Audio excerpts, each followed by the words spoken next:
XFM. Ellis James and John Robbins on XFM podcast. Staffordshire oatcake's very nice. Yeah. It's basically like a sort of northern pancake, but with you put meat in it or cheese. Oh, do you? Yeah. Oh, okay. Let's keep that in, because that is an example of some of the rock and roll extreme subjects that are discussed here at XFM. Thank you very much for downloading our podcast. Now, as usual, a good show. Do you think today, Elis? I had a thoroughly good time. Yeah, some really funny moments, and I do hope you enjoy it.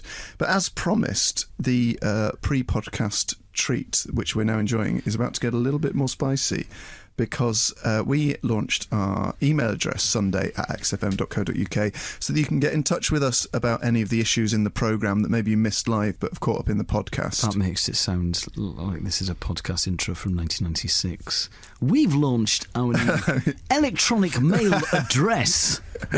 Thanks to the good people at GeoCities who helped us set it up. And we've had an email in from Mark Jones with relation to last week's text topic, which was cool things your dads have done. And Mark writes in to say, hey guys, probably the coolest, brackets, arguably the only cool thing my dad did happened when he was at university in Cardiff in the early 60s. You're already on board with this, aren't you? Yeah. I know that he'd have lived in Cathays as well, and it has barely changed. Along with some friends, he broke into Cardiff Arms Park and painted the words Cardiff Rag in massive letters on the pitch. Hello! This would have been a more innocuous prank, only it was the night before televised Wales Rugby International against the All Blacks. And they didn't have time to get rid of the graffiti before the match, and played the entire thing with it still on the pitch. The commentators for the game were appalled, but I remained quietly impressed. Oh, that is impressive. That's pretty good, isn't it? That's superb. There must be YouTube video of that somewhere. Yeah. I need to talk to my Welsh friends who are fans of rugby and in their 60s. Well, my dad. I need to talk to my dad more. Do you reckon he will have remembered that? If it was the early 60s, he'd be old enough, yeah. He'd be sort of, he'd have been 10 or 11 or something. Although they didn't have a telly. Oh, this already sounds like an Alan Bennett or Mike Lee anecdote, doesn't it? Well, obviously, in 1966 World Cup, we had to walk to a different village to watch the game. Also, we last week we talked about the nicknames that I had been given on Wikipedia. More on that this podcast, folks, so stay tuned. But we've had an email from Richard, and he says... Hi, after hearing some of John's new nicknames, I thought I'd post-factually, nice, send some that have been given to me over the last years. Friends at college took to calling me Panda because, quote, apparently I look like one, and he's attached to a picture where he does look a bit like a panda. My old boss at work started calling me Dickie P. That took off far too much for my liking. Yeah. I like that. It's horrible when you're given a nickname and within about 5 seconds it's sort of spread like wildfire. Dickie P. Also, it sounds like a sort of DJ name that you'd see on one of those luminous posters attached to traffic lights. Yeah. DJ P. Kenny Trousers. Supporting Judge Jules. And finally, one of my uni housemates tried to get people to call me Richie Babes after he and another male housemate sang Lady in Red on SingStar. Lady in Red is a great song. I've just seen that photo of you again, Richard. I mean, you don't look like a panda. You do look like you have committed an offence. Oh my God. Just showing that to our listeners. It's like a... Do you know what it's like? It's like a picture from a BuzzFeed article about mugshots. Yes. Oh, Richard. Dear, dear, dear. It's the fact that he looks so sullen. I know that describing a picture that you can't see doesn't make for a great podcast intro, but believe me, he does look like he's committed arson. I'm going for arson. So, folks, thanks for your emails. Keep them coming in. If anything on the show, if you're listening to this for the first time in the podcast, then do email us sunday@xfm.co.uk. We hope you enjoy it. It was a pleasure to do, and we will see you next week live from 10 till 1 on Sunday. Thank you very much. Goodbye. Bye-bye. Ellis James and John Robbins podcast. XFM. You're listening to XFM. That was Vampire Weekend with Holiday. And I am John Robbins. And to my left is the first man to successfully complete a cappuccino in Llandudno. It happened in 97. Is Mr. Ellis James. Thank you. How are you doing, Elis? Fine, and the cappuccino wasn't as warm as I expected it to be, but the person in the shop said, that is just great modern coffee. Now, Dave was dancing along to Process Beats, which we played before Vampire Weekend, with a sort of faraway, distant look of a man who'd had a really, really good time to a Kasabian gig. Dave, didn't you go and see them this week? Yeah, I went to see them on Wednesday. Yeah, and on Thursday, when we came into the studio, you'd had, was it 3 hours sleep? Because you're an absolute legend? Yes, that's right. I love it when you push things to the max, Dave. I absolutely love it. You're a young guy. You're out there. You're living the life. I think you're probably, well, you're not a bachelor, but you're certainly London's most eligible guy. Thanks. Yeah, all right then. Okay. It wasn't 3 hours sleep because I was up all night having it. I do have to get up very early for my week job as well, so it just happened that getting in at... Because Dave's only a part-time producer. He's a postman during the week. But no, obviously you produce the breakfast shows, so you've got to get up at 4 in the morning. Yeah. So you didn't have that late at night. No. You larged it until midnight. Yeah. And then you got not even a night bus. No. A normal bus. Yes, a normal bus, which is a very late night for me, yeah. But it was good fun. It's good. Oh, that's awesome. Yeah, very good. But... Well, I'm just looking at Robbins. I'm having a headphone nightmare. Oh no! Unfortunately, none of the headphones are suitable for me today, so I'm going going al fresco. Sans cans, mate. Sans cans. I've never done it before. Oh, this is like a scene from The Boat That Rocked. Not that I've seen that film, but I'm sure it was very exciting. The 60s, people were breaking rules. They were broadcasting live from ships in the North Sea, and that is what made Britain great. I realised then, as I was sort of riffing around The Boat That Rocked, it's very difficult to talk about film when you've only seen the poster. It's got Bill Nighy in it. Yeah, Rhys Evans. Good. Do you know what? I was doing a gig in Llandalo in West Wales yesterday, and I went on a nostalgia drive through the Amman Valley. I went to Gwaun Caergirwen, Bryn Aman, Garnant. I went through Caramel. From the set of Lord of the Rings? Yeah. I ended up going on a nostalgia drive through the Gwendraeth Valley, Crosshands, Tumble, Cefneithin, Pontyberem, Porthareid, and I had an absolutely brilliant time. And I called my girlfriend and I said, hey, I'm just going on a nostalgia drive through Garnant. And she went, that's great. Because what else can you say? What else can you say? There is literally nothing to say to that. I did a gig in Bristol, and it was the first time I'd been back there in maybe 3 or 4 months, and I had to call my girlfriend because I got so sad I didn't think I could do the gig. Classic Robbins. Nothing sums up the XFM dynamic more than producer Dave. He's been up all night. Listen to Kasabian. He's absolute Robbins. Absolute Robbins. He's absolute legend. Robbins gone back to his hometown. He's crying. It wasn't. I didn't actually cry. Okay. But I think I opened the gig by saying something like, do you ever feel that you have gate crashed an unending summer of the past? Wow. As an opener, that takes a lot of bottle to open with that. Turned out that observation was not common ground with the audience. I soon put it to one side, and it was so hot at the gig that halfway through I had to pour half a pint of water over my head, like it was Live Aid. Yes, I felt so invigorated. I should do that in my first Edinburgh show. My first show at the Edinburgh Festival in 2009. My room was so hot I used to get people fainting. Did you? To the extent that I had material around fainting, which happens so regularly. The first time it happened, I thought she'd been shot, but with a silencer. Because she's a soft target. It's going to assassinate a member of your audience at the Edinburgh Fringe. Well, I don't know. I know people who've got a problem with humour. Right, I see what you're saying. Yeah, it was a great show. It was a really good show. It was well received. Elis doesn't go to the Edinburgh Festival anymore because he's now an actor. Yes, that is true. Mate, I got what I needed at the Edinburgh Festival. At the end of the day, you get there, you get what you need, you get out. 4 stars from the New Current.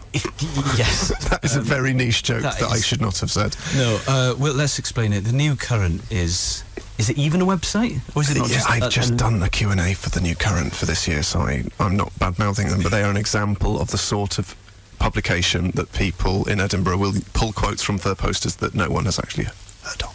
Yeah.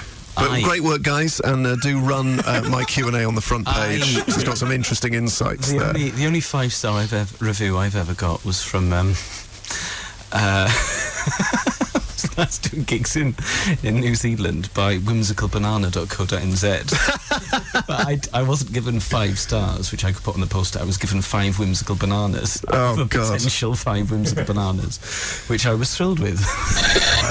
FM. Elis James and John Robbins podcast. You're listening to Elis James and John Robbins live on XFM. John's got his cans on, which is probably a good sign. Yeah, it's all good to go. Cans on, earphones, which makes you look like a radio DJ. Yes. And shorts, which makes you look like a roadie.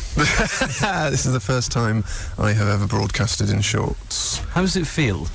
Well, I drove in this morning, and I just wanted that freedom around my legs, because I've come to the conclusion, because I hate summer. I don't hate summer, I hate hot weather. Right. I hate the heat. So you're never going to sort of emigrate to the Costa del Sol or anything? Not in any way. But maybe the Shetlands? Yes, definitely. I've been to the Shetlands. What was that like? I've never been. There aren't any trees. It's too windy, so saplings can't take root. Oh. But it's lovely. It's a very dramatic landscape. Yeah. And remarkably, obviously, it's quite cheap to get there and cheap to live. And you'll go somewhere and they'll have like a local shop. And if you want to order, anything, they have to wait for a boat to come in. So it's quite cool. But I'm wearing shorts because I have decided that the reason I hate the Hummer is the summer. The reason I hate Hummers is because I love the environment. The reason I hate the summer is because I don't dress appropriately, because I'm black trousers, leather jacket, Marilyn Manson fan. Well, no, Queen t-shirt, but that's not appropriate for 28-degree heat. So Yeah. I've bitten the bullet, gone shorts. But I have to drive from here to a gig later, so I will be performing shorts for the second in shorts the second time ever. And You're going to be doing stand-up in shorts? Yeah, I've only done it once before. I wouldn't do that. I wouldn't do that for 10 grand. Wouldn't you? No. Well, you've made me nervous now because I was worried about it. You wouldn't do stand-up in shorts for 10 grand? Absolutely You did not. a corporate for a mobile phone company for 3. You bizarrely picky sellout. I'll advertise the new smartphone you've got, but I will not do it in cut-offs. Would you do it for 10 grand, Elis? No! Can we stick to the original 3? I certainly wouldn't. Right, let's not discuss my fees on air. B, I stand by that. I wouldn't do a gig in shorts for 15 grand. You wouldn't? No, because That's absolute rubbish. It looks wrong. Yeah, but it feels so good.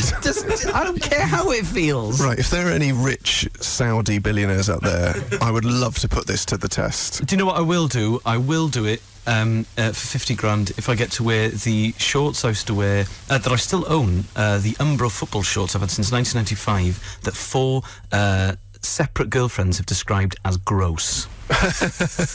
Elis James and John Robbins podcast XFM. on XFM. I'm sat across from John Robbins, Liverpool fan, England fan, cricket fan, shorts wearer, and I watched the England game with John, the England-Uruguay game the other night.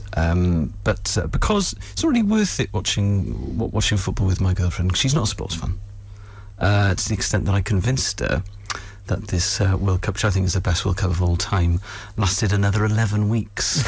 And she looked absolutely devastated. Really? She lets me watch it, but that you're going into the autumn.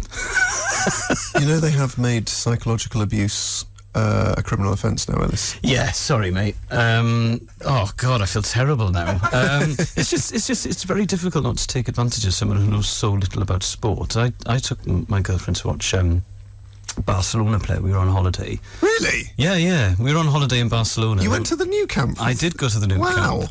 And they were home to Valencia. I should have, in hindsight, taken her on the tour, actually, because I think there would be more for her there, because it was quite a routine 1-0 win.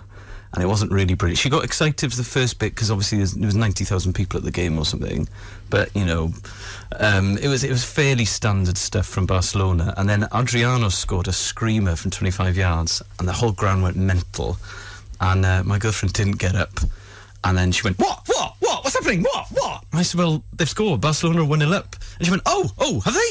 And I said, yeah, about 10 seconds ago. And she went, oh, I was watching that bat. I think it's confused by the floodlights. But so I do often convince my girlfriend of things, especially sporting, that just simply aren't true. And producer Dave told me one of the best I've heard for a long time, actually, recently. What is it? Well, it was a couple of years ago now, but it was when my other half first moved down to London from Manchester, so she wasn't too sure of where we were going, what we were doing. Yeah. Again, so a great scenario. Opportunity, to wind someone up. So we were walking down the Strand, and we walked into Somerset House, which is, if you've never been before, a beautiful courtyard in the middle of one of the best buildings in London, in my opinion. Your best friends, Kasabian, have played there? They have, yes, because they do gigs every summer at Somerset House as well. It's absolutely massive, and quite obviously not owned by one single person. But I managed to convince Hannah that the person that lived in Somerset House was Cilla Black. Which was terrific for a good few hours. That is perfect. There's the biggest road in Carmarthen, my hometown, is Lammer Street, and mates of mine convinced our most gullible friend that the reason it was so wide was that if the Queen ever needed to visit Carmarthen, she would have somewhere to land her jet. When I was a kid, attempted to convince my friends that the local ice cream man and me had a type of semaphore arrangement whereby if my blinds were down, it meant I didn't want an ice cream. If my blinds were up, it meant I did want an ice cream. And if they were half up and half down, it meant I wanted a lolly with ice cream on top and raspberry sauce that he would then deliver to the door. Did you manage to convince him? Yeah, no. Oh. It was an odd thing to try to convince people. How old are you, 18? No, it was yesterday. No, I would have been 8. I convinced, when I was about that age, a kid at school that I'd written the theme tune to the Poddington Peas. No, you did? Yeah, did you? Yeah, my friend Alex convinced Katie, and I think Alex might have produced some headed notepaper. It got too big. And I'm quite honest. So once it sort of started to snowball, and people come up to me and saying, "So do you write theme music for kids shows?" And I was like, "Yes." I thought to myself, "Oh, I'm in too deep. It's like the West Wing." XFM. Elis James and John Robbins on XFM podcast. We've had millions of texts and tweets about ways of winding up your friends or other halves. I mean, Elis is saying millions. It is actually millions. It's actually, we want to encourage you as much as possible to engage with the show, but come on, guys. We've had an unmanageable amount of texted and tweeted to us. I clicked refresh on the screen and said to producer Dave, "Something's gone wrong." Oh, I'm quite proud of our listeners sometimes, that they're just such great creative liars, because some of them are mental. Some of them are really, really funny as well. I mean, credit to you guys, because Elis and I are, some may say, professional comedians, but some of these are great. We've got one here that from, I don't know who it's from. I once convinced my wife that Jim Bowen was Lawrence Llewellyn Bowen's uncle. And you know how that would work, because what you do, you'd say, yeah, I mean, he had an in into showbiz, because obviously I think he'd gone to see Bullseye a couple of times. He'd met the right people, he'd met producers, and then suddenly he's on the telly in his own right, and he was really good at it because he learned from Jim, his uncle, who was very close to us as a friend, as a child. I convinced my wife Ju that when you see a petrol tanker with a bucket hanging from it, they were complying with an old bylaw that made horse and carts carry a bucket to collect the horse manure from Barters and Shotley. Because what you're doing is you're taking there's loads of those unrepealed bylaws in British law, like the silly ones, like it's legal to murder a Welshman in Chester with a bow and arrow as long as it's after midnight. So that sort of petrol tanker bucket thing, that is sort of plausible. Yeah. If you know that stuff. It's sort of one of the, because you have those books of old bylaws, don't you? It's Yeah. like if a taxi splashes you, then it gives you a free ride to wherever you want to go. Yeah, as long as you're dressed in a ball gown. Yeah. We've got a good one here. When I was 13/14 years old, or 13/14 years old.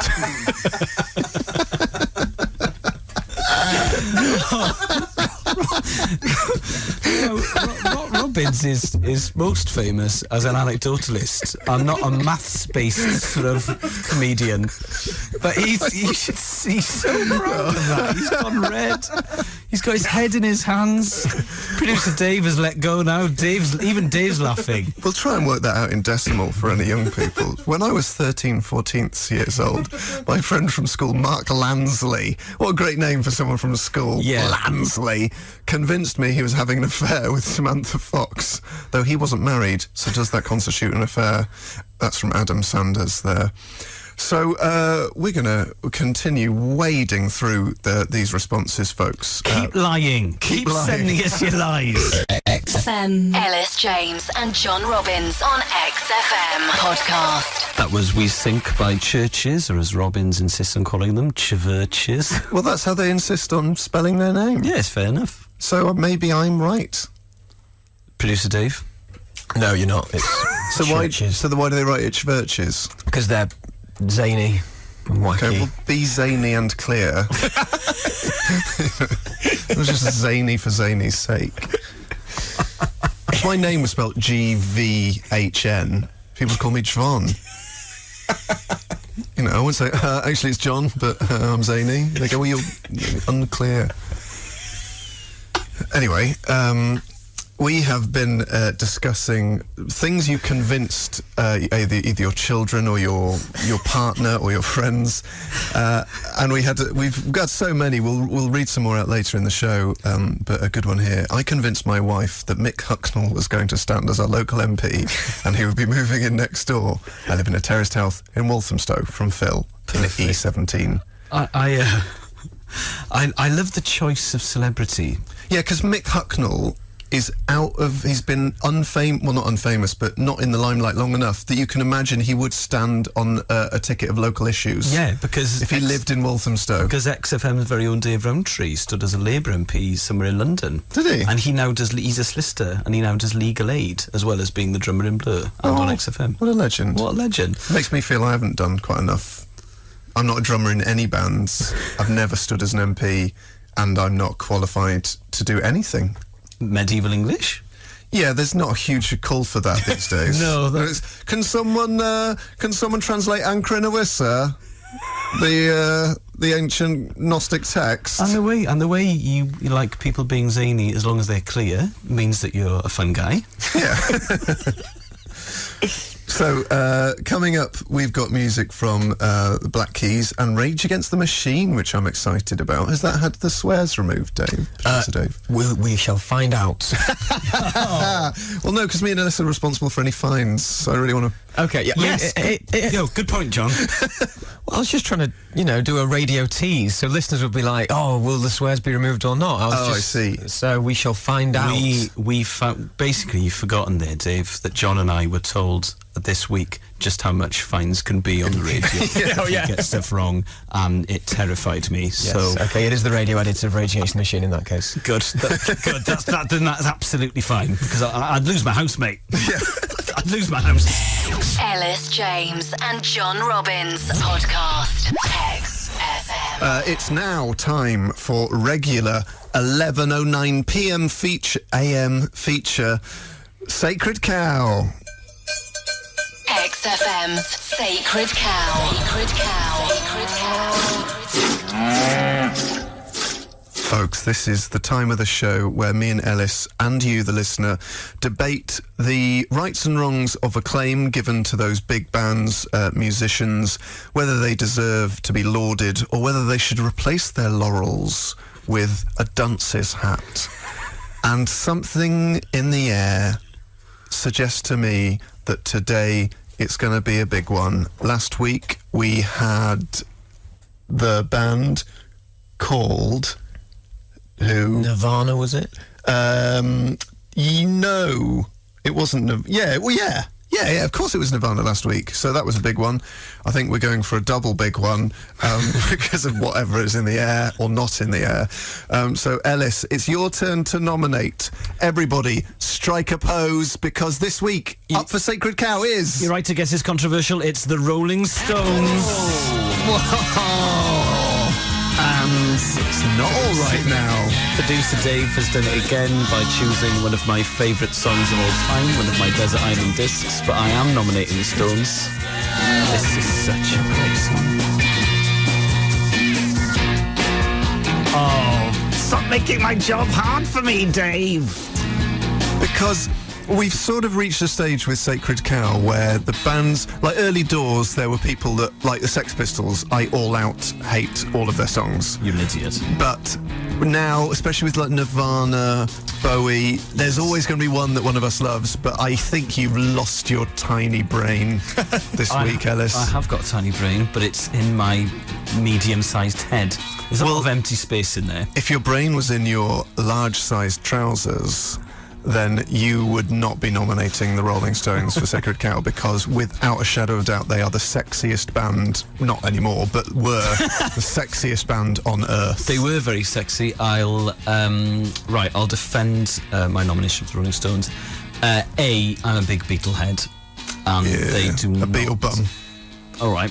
And they do not compare to the Beatles, I don't think. And I think this is a question of attitude. I've got lots of friends like yourself who are Stones of the Beatles, and the reason they like the Stones is that it's the attitude, it's the swagger, it's Jagger, leather jacket, Brian Jones getting about 10 girls in his local comprehensive pregnant. He's a legend.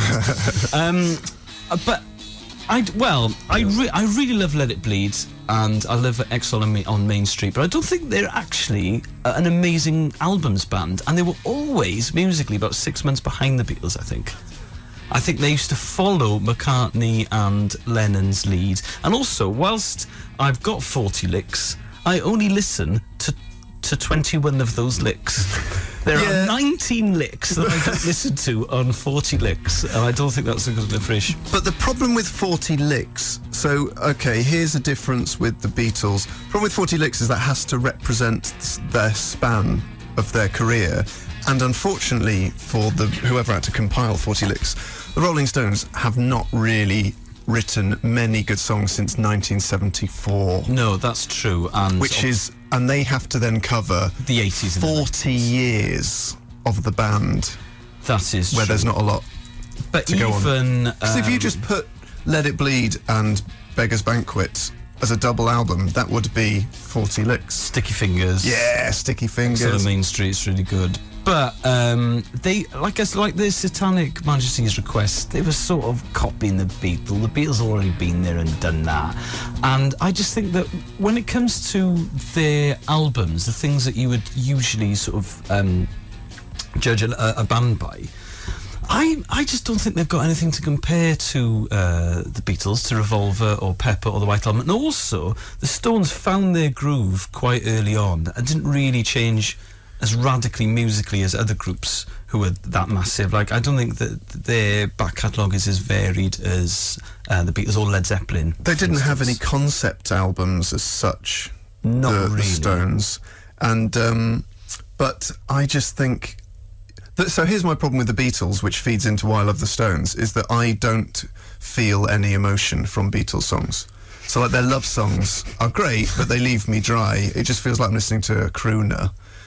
Stop having a go at them, mate. Their angry songs, I don't think they're particularly angry. Yeah, yes, they are. They're sort of lyrically angry, but it's not in the... There's no sort of spit and feathers. Talking about world peace, mate! Yeah, but it's not proper. There's not snarl to it, and there's no. The love songs are just a bit. Frank they're not Sinatra called something the best love song of the last 50 years. Exactly, and for Frank Sinatra, it's perfect because I don't believe Frank Sinatra believed any of his love songs. He was just a singer who sang songs. Stop having a go at Frank Sinatra, John. Who made to make women swoon. But I think the Stones, that opening guitar part to Honky Tonk Woman, I think, is the sexiest piece of music ever. Do you know what He's caressing the strings of the guitar a bit like they are a lady's juncture. Do you know what makes me feel sexy? Nice Beatlesy melodies. Yeah, but they're nice, aren't they? Yeah, that's nice and sexy. I wanna hold your hand. Don't- And Mick would be, I'll tell them what I want to do with their hand. Let's write a song about that, Brian. What do you want to do with a hand? Well, I don't want to just hold it. I want to do all sorts of other things, which we'll write when we're really sweaty. That would be what happened in the studio. FM. Elis James and John Robbins podcast. We're asking you today to contribute to the show with times that you have convinced your partner or your friend of something completely insane. And this is because Elis convinced his girlfriend that the World Cup was 11 weeks long, and producer Dave convinced his lovely, lovely lady that Somerset House was the residence of Cilla Black. I, for nearly a year and a half now, have convinced my girlfriend that I am a viable option as a long-term partner. We've had a tweet in from Sadix's. I think Sad Eyes with an X instead of the first E, just to build a picture of you there them in your mind. She says, as my dad's name is Spencer, I convinced my friend that my dad owns Marks and Spencer with his friend Mark. I like that sort of thing. One of the boys at my school, he had a sort of souped up Vauxhall Nova, and he told me that he had that he could flip the lid on his gear stick, and it had a red button underneath the lid, and if you pressed that, he could drive at like 200 miles an hour. Oh, like Bond's DB7. Yeah, I think it was around the time that film came out, but I hadn't seen the film, so just thought, I mean, who could make up something like that? It's absolutely brilliant. We've had a great tweet in here from STJDR. The problem is now Twitter's so big, very few people are able to get real names in. He says, I convinced someone in year 11 that an aphrodisiac was something that made you bald, and that a hermaphrodite was someone who was bald. Oh, the joys of ignorance as a youth. And lying. Yes. Lying is great. It's good fun. It is good fun. There's nothing wrong with it. Well, yeah, there's, we don't want to encourage falsehood. Oh, it's turned into the moral maze on XFM. Is lying ever wrong? It's often funny, so do let us know on 83936 or tweet at XFM if you've ever convinced your partner or your friends of something super insane. There was a guy at school who was a super huge Smiths fan, and he tried, I think mainly unsuccessfully, to convince us that he did the lights at Glastonbury, and complained, to sort of bulk up the story, complained that Michael Stipe was a real diva because he wanted 2 spotlights. Unfortunately, we were sort of on to him quite early doors because he was spotted working in Tesco's. Elis James and John Robbins podcast on XFM. The Texan tweets, it's gone mental. The balls have lit up because of Sacred Cow. XFM's Sacred Cow. Sacred Cow. Sacred Cow. One of my favourite texts ever. Thank you. Oh, has he given his name yet? Loz in Watford. Now, I've come in for a lot of stick for nominating the Stones, but to bring my nationality into it, I am convinced Elis would rather listen to Bonnie Tyler and Shakin' Stevens rather than indie music. Yeah. And he says the Beatles are overrated. Yeah, I was going to skip over that. Waiting on a Friend or Paint It Black, be anything. The annoying combo Lennon and McCartney did. It's an annoying combo. They're songwriting geniuses. But still, fair play to... I bet you that's the only mention Bonnie Tyler has ever had on XFM. Do you know that fact about Bonnie Tyler? She part owns a quarry with her husband. Is that true? That is true. You're not just trying to convince me because of the texting we had. No, but what a great lie that would be if it was a lie. Does she actually part own the quarry? Yeah. She's still huge in Europe, Bonnie Tyler. She sold like 150 million records in Germany. Like Hasselhoff. She is like Hasselhoff, or to a lesser extent, Stefan Dennis, who is still, Paul from Neighbours. I watched Neighbours the other day. He walks with a limp. I don't know why, but I've missed. Is he still on it? Yeah, he is. Yeah, joking. Yeah, I think Lassiter's has gone to the wall, but Paul's still. He's like sort of Neighbours is Ian Beale, isn't he? He's always got he's always got a business venture on the go. We're getting off topic. Yeah, sorry. Right. Yeah, we're not talking about whether Paul from Neighbours should still be on the show, but do text in if you have a strong opinion either way. It's a regular salary. He's got a mortgage to pay, presumably. He's probably got children. So let's get back to brass tacks. We are discussing whether the Rolling Stones are overrated. We've had a text from Christian who says, "Hi guys, Stones all the way." And yes, they are a bit better than the Beatles. So that's one for the Stones. Yeah, well, check this out, John Robbins. The Stones, they're amazingly overrated. They've written as many great songs as most great bands release albums, and as many Duff songs as fleas on a manky dog. That's unusually sort of descriptive. I don't believe anyone has listened to any of the greatest hits collections without skipping something anon. Yeah, I'd agree with that, but come on. If you heard them in, 64? Yeah. And you were sick of those the Fab Four. Oh, aren't they fab? I love fab things. I love clean-cut, nice young boys. Suddenly, down. That is true. When Come on. I really love Crossfire Hurricane, the Rolling Stones documentary. Yeah. It's absolutely brilliant. I've watched it lots of times. Some great shoes in that. But that is another discussion for another day. So 1978 to 2014 aside, which is, I have to admit, a large slice of their work. Yeah, well, when you see them live, they don't do anything really after about 1972, 74. No. So I think they Start Me Up come out in 1974. But what would the Beatles be doing now if they were still going? They would have lost their bloom. It's an interesting chat. It's like Jimi Hendrix. He'd have really got into synth, I think, in the early 80s, and it would sound terrible. But the Stones are still with us. I would love to see them live. I tried to get tickets for my mum, but I could not pull the requisite strings, and they were all about £5,000. So I had to call her up and say, "Sorry, Mum, can't do it." Anyway, producer D, what is the vibe totting-wise?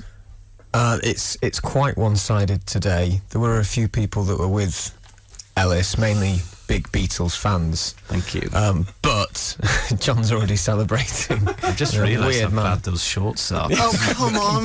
I haven't got time to go home and change, and I don't want that to get in my head, because this Edinburgh show is not ready yet. You look really nice. Thanks, mate.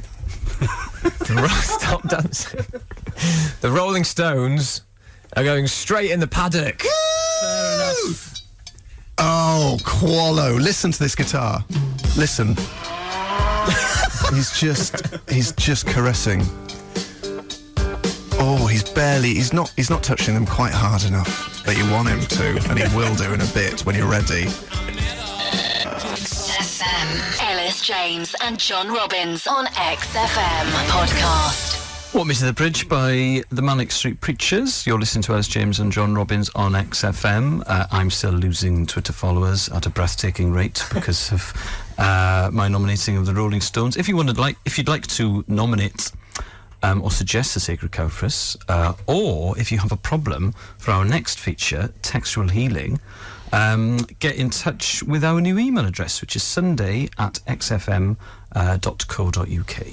It's very exciting, and I can check it from my house, so it gives me another thing to do on my list of things to check when I wake up. So it's now BBC website, Facebook, Twitter, gold price. Now, do you know what? People are laughing in the studio because they think John's making a joke. John checks the price of gold because John would like to invest in gold, and he's still angry about Gordon Brown selling Britain's gold reserves. Oh, and not just that, but announcing that he was going to do it, so the gold price went down. Right, so because he was going to flood the market with bullion, the idiot. So John.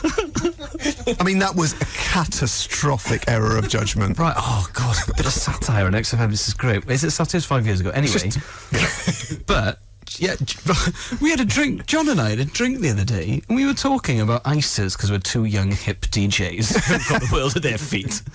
And Robin's like, yeah, just why didn't I invest in gold in 2004? But why didn't I? Yeah, but as a normal person, I had to go, yeah. And folks, big news ISA-wise, because from the 1st of July, the ISA limit goes up a whopping £9,020. This isn't the Martin Lewis Money Saving Podcast, John. Oh, if only it was. But anyway, after I've checked the gold price in both sterling and USD... Every day. I can, and sometimes twice a day. Anyway, I can now check the email from home, and sometimes it's nice because people say, I like your podcast. Yeah. And I like that. It is nice. I'm one of those people who needs a huge amount of affirmation, so if you'd like to send us a nice email, then I'd really appreciate it. So, that's right. If you've got a textual healing, the email address is sunday@xfm.co.uk. Or if you're a podcast listener and you want to join in with our text, we'll read them out on the podcast. That's special exclusive content there for podcast devotees. I don't want to make the podcast sound bad, but it is just John talking about the price of gold. XFM. Elis James and John Robbins on XFM podcast. It's now time for textual healing. I told her that I was in Bend It Like Beckham. I have a doll's house in my bedroom. I think I've just drank some wood. Right? XFM. Textual. Textual. Oh, we have pimped that jingle. That sounds great. There are some classic clips of textual healing past there, folks. Wood drinking, doll's house owning, Bend It Like Beckham in pretending to being. That was a very oddly constructed sentence. Anyway, we have a caller on line 1 now ready to ask for the assistance of Elis and I, because this is the feature where we solve your problems with our sideways views of the world. So, Dave, have we got our producer? No, Crivens. Producer Dave, have we got our caller on the line? Yes, we do. Okay, hello there, mate. Hello, mate. Hey, man, what is your problem? Thanks for calling, by the way. What's your problem? What's my problem? Well, it's a bit of a weird one, really. And it's only sort of started to trouble me really properly in the last year or so. My name's Paul. Yeah. And my surname, my family name is Daniels. So, Oh, no. yeah, exactly. Yeah. So I just, obviously that's a bit irritating. It can be quite inconvenient. Obviously, whenever you meet people, they instantly try and make a joke. I am liking this a lot. Presumably it's the same sort of joke every time as well, isn't it? Exactly, yeah, no, exactly. I And don't then, think people quite... Sorry, Paul, I don't think people quite got my joke there. I am liking this a lot. Oh, Thanks, I'll catch up, basically, mate. Paul, it's the sort of joke that John just made 5 seconds ago. well, that's exactly the thing. Like, people just say these sort of catchphrases and things like that. And he said, he just used to shout, "That's magic," didn't he? Which is not even a proper... It's just a description of what he did. Yeah. No, It'd be like me exactly. going, "This is adequate radio." Yeah. That's an anecdote. So, why has it only sort of become a problem in the last year?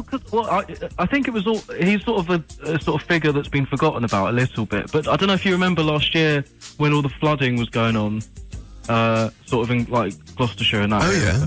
He got flooded, and he was on Channel 4 News. Right. Jon Snow was interviewing him, and he said, if you were really magic, you would have sorted this out. Which is, fair play. That is funny. But then it just kicked off. I think people were sort of aware of him again, and I was getting loads of tweets. I was getting tweets every day, and my phone was... Oh, that would annoy the hell out of me. Yeah. Well, because I don't want to... Obviously, I don't want to say it to make the problem worse, but my Twitter handle is my name, so people just assume that it's him. Right. Oh, that's annoying on Twitter, because that's your place of... So on Facebook, you just clearly know it's not, but people would just write your handle in a message. This is like there's a bloke in America called John Lewis. Yes. So he gets millions of tweets about their returns policy. Yeah, and always answers them as well. Paul, do you answer your Paul Daniels-based tweets? No, I used to, and I used to sort of try and laugh it off and say, oh, it's not actually. But no, I'm just ignoring them now. It's just too much, really. So if I looked in your timeline, it wouldn't just be loads of tweets saying, I'm not a magician. Well, yeah, I'm not married to Debbie I McGee. don't want to just spend my time just sort of confirming my identity to people. I've got stuff to do, you know? It must have eventually start to, on a subconscious level, affect your self-esteem. That you're somehow, at some level of your brain, angry that you're not a magician from the 80s. Are you not a fan of Paul Daniels, Paul? Well, I'm not... I've got nothing against him, really. It was sort of a bit before my time anyway. So, you know, and it's just... I think also, like, it's not like a... You know, it's not like being a superstar as well. It's not like if I was called David Beckham or something. That'd be quite a cool thing to get. But Paul Daniels is an old man. And yeah, if you were called David Beckham, that would be quite a good chat-up line to a girl. Yeah, if yeah, it turned out to be exactly. true. Whereas it's exactly the opposite with Daniels. Yes, that's true. Oh, imagine if I was a hot babe in a nightclub. I'm going to saw you in half. You could say, you can use that. Hey, there's maybe an upside. I tell you one thing you could do, because obviously you're never going to be able to stop it being a problem when you meet people, but you could turn your Twitter account, if you did a bit of research on Daniels, turn it into a parody account, seeing as you've got the name. Great idea. And then you could be one of those sort of, you know, there's one for Angelina Jolie's leg. Yes. And there was one for the pigeon at the test match yesterday. Yeah. So you could become a sort of an internet superstar. But I don't like that's just going to gain like notoriety, isn't it? I don't really. But no, because I want the problem to go away, and what you're sort of saying is, why don't you magnify the problem? Well, no, Majority of come on, we're only trying to help Paul. But you could set up another handle for you personally, call it Paul Not the Magician, and then Paul Daniels could become the parody account, and you become super famous. And if you started, like, you can get perks if you get certain amounts of followers, which I've yet to attain that level, but you could get like a Nando's black card. Yes, that's true. If you kept tweeting stuff about Nando's as Paul Daniels, you could get free chicken for you and 4 friends for the rest of your year. I mean, when you go into the shop, people will think that Debbie McGee is going to be with you. Yeah, what's your girl? Do you have a girlfriend, Paul? I don't, but it is weird because again, like I didn't really, when people started saying all the Debbie McGee, I didn't know who she was at the time, so I had to Google that. And that it's knowledge that I didn't need to come across, really. Well, I think, in summary, nothing you can do about face-to-face unless you come up. You can adapt your chat-up line to maybe make that a bit more effective. And I'm going to say you need to turn your Twitter account into a successful parody account. Yes, I think that's a very good suggestion from John. So we hope that has somehow helped, but a very funny problem to have. That was Paul Daniels on the line there. It actually was. Elis James and John Robbins podcast. XFM. It's now time for, I think we could admit, our favourite feature. It's Winner Plays On, where Elis and I battle it out on specialist topics, 5 questions on each, in order to play our chosen track of the day. Elis, what is your track for today?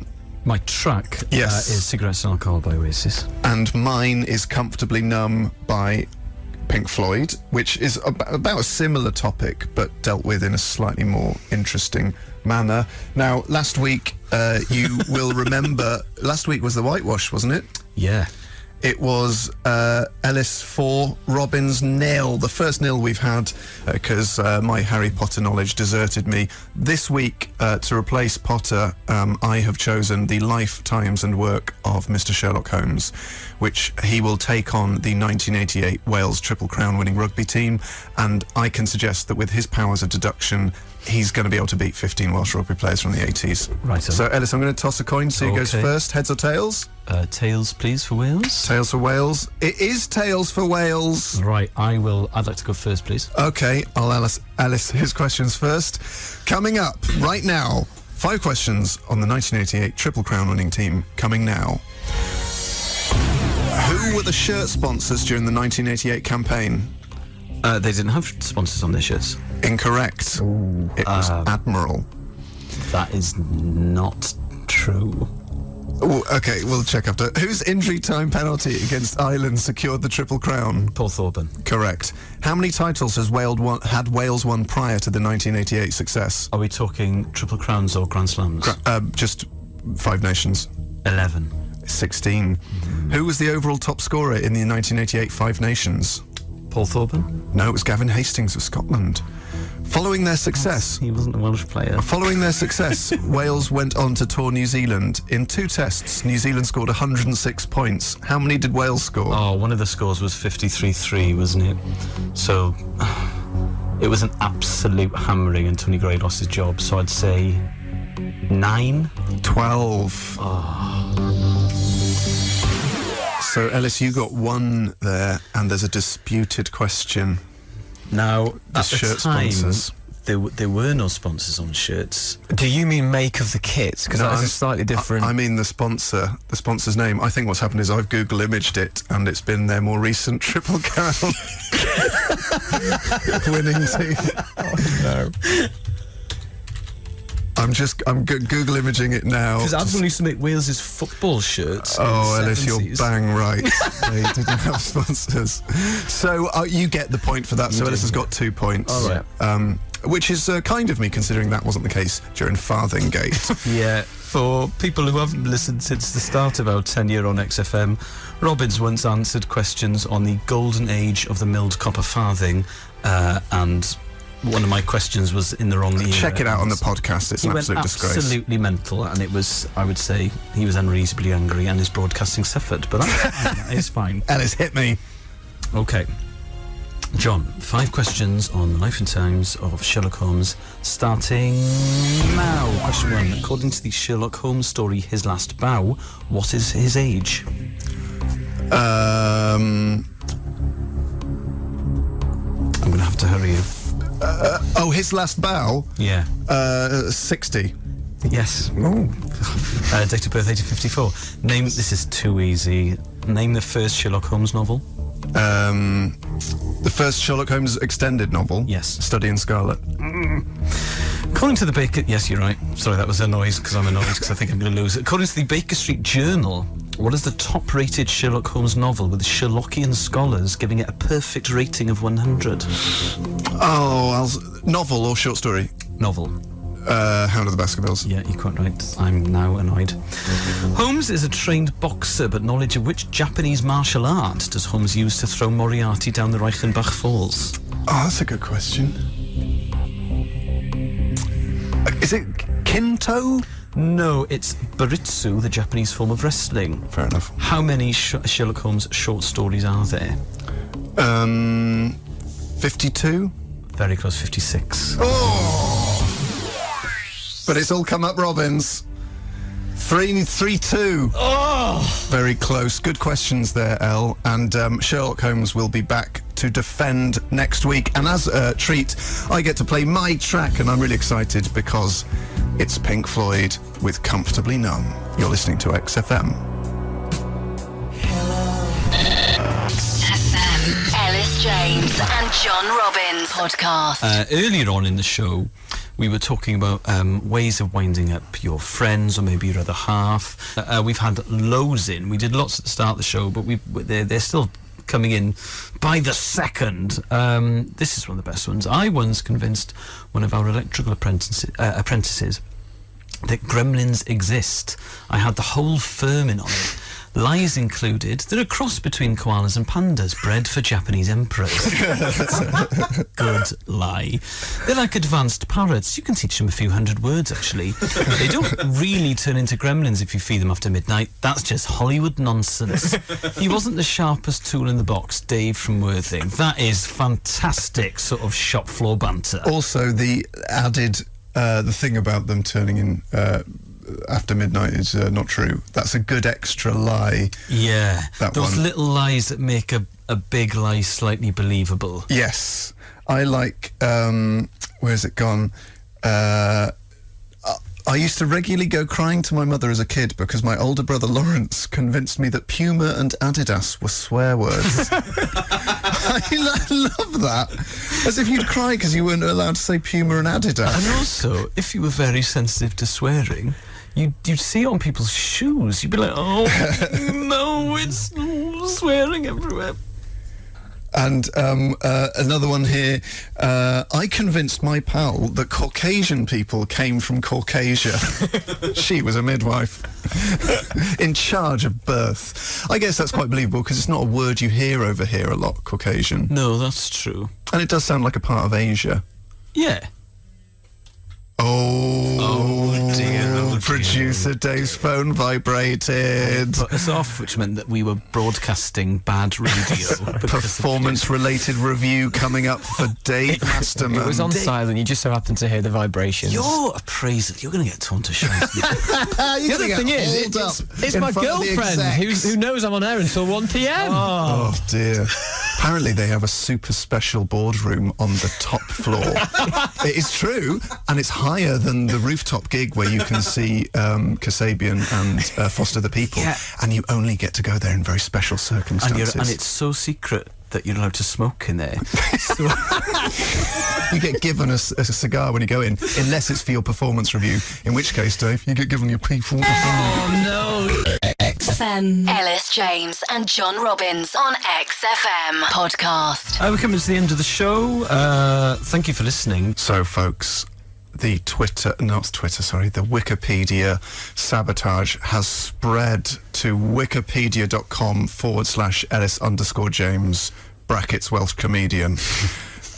Because on Ellis's Wikipedia page, it has been added the following quote. In 2014, to mark the World Cup in Brazil, James baked Western Europe's smallest fully mechanised sponge cake wolf. The jam-smeared lupine measured just 16 feet in diameter and was described by animal critic Chris Packham as, quote, possibly the 9th greatest single human achievement of the new millennium. How do you feel about that, Elis? Now, I don't have to say this, but I'm going to. That is not true. It was 14 foot in diameter. I just don't have the oven space to manage 16 feet. Now, I have been wiki-sabotaged a couple of times. Somebody said that I'd introduced the mango to Carmarthen, which I like because it's believable. Like me. And that was you, yeah. About a year ago, somebody said that I was trilingual, that I was able to speak Welsh, English and bull nonsense. And there's a citation to one of my reviews. Is there? Yeah, but that was taken down. I also added to mine was... so the full thing is he'll perform a new show, This Tornado Loves You, throughout the 2014 Edinburgh Festival Fringe. That's true, but then they added, alongside his regular set of Queen covers, with techno blues fusion 5-piece, Arnold Screaming Turnpipes Erogenous Collegiate. What I like about this, I don't know who's doing this, but they've got a great sense of humour, and if they want to help me write my next stand-up show, I would allow that. It would be a remarkable change in rhythm from your sort of tales of Carmarthen childhood. From my laid-back anecdotal storytelling.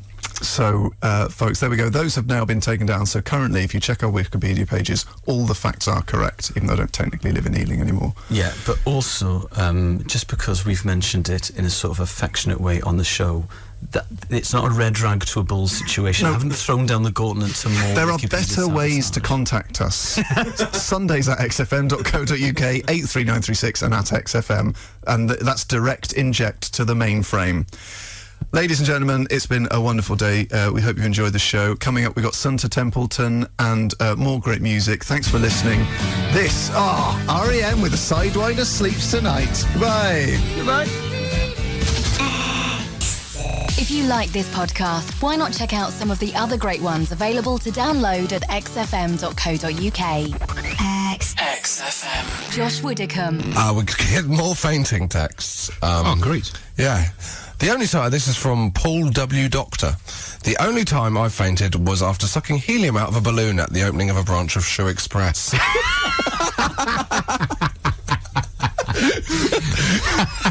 Such a vivid picture you paint there, Paul W. Doctor. Music that rocks.